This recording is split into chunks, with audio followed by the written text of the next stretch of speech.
دل کی جیت بھی ہے، ان کی قیافہ شناسی کی جیت بھی ہے. اور قیافہ شناسی کے سلسلے میں مرزا غالب نے جو بات کہی تھی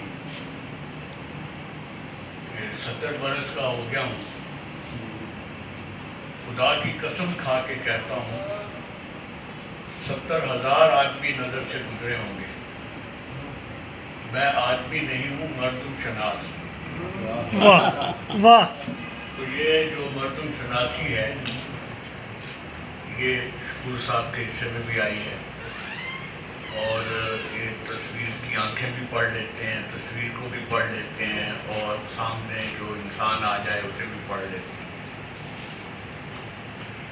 ہمارے ہاں کچھ علوم غائب ہوتے چلے جا رہے ہیں، جن میں ایک علم مافوق الفطرت ہستیوں کے حوالے سے بھی ہے، یا مافوق الفطرت مخلوق کے حوالے سے، تو اس پر بھی ان کی گہری نظر ہے. اور ایسے لوگ